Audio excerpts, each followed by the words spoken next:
নবীজি বলেন, যে ব্যক্তি কোরআন বাদ দিয়ে পৃথিবীর কোন জায়গায় ভালো হওয়ার নিয়তে, হেদায়েত পাওয়ার নিয়তে যাবে, আল্লাহ নিজে দায়িত্বশীল হয়ে তাকে হেদায়েতের রাস্তা থেকে দূরে সরিয়ে দেবে।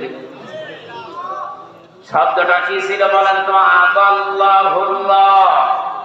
আদাল্লাহ ইউদিল্লু ভাবে ইফআল থেকে এসেছে। যদি নবী দল্লা ইয়াদিল্লু দিতেন তাও তো অর্থ হয়ে যেত, কিন্তু বাংলা অর্থ দ্বারা তো আপনি নিজেই নিজেকে খারাপ বানিয়ে ফেলেছেন। কিন্তু ইফআল থেকে আসার কারণে বাংলা অর্থ দাঁড়িয়েছে। আপনার হয়তো নিয়ত ভালো ছিল, আপনি ভালো হওয়ার নিয়তে গিয়েছিলেন কোন জায়গায়, কিন্তু সেখানে কোরআন ছিল না। এই জন্য আল্লাহ নিজে দায়িত্ব নিয়ে আপনাকে আরো গোমরা বানিয়ে দেবে।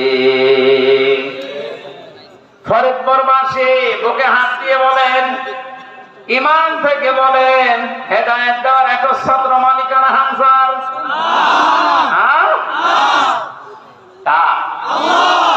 আল্লাহ। যদি কাউকে হেদায়েতের রাস্তা থেকে দূরে ফেলে দেয়, আরো নিচে নামিয়ে দেয়, কে আছে তাকে হেদায়েতের পথ দেখাবে?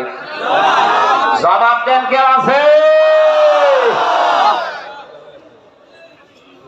এবার বলছি, যেখানে কোরআন নেই, কোরআনের কর্মসূচি মতো যে দরবার চলে না, ওই দরবারে যদি আপনি ভালো হওয়ার নিয়তেও যান, আপনাকে গোমরা বানিয়ে দেবে কে?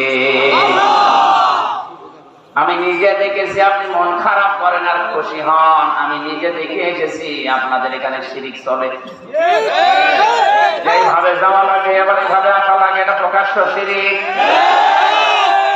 নবীজির রওজায় এভাবে যাওয়া লাগে, এভাবে আসা লাগে।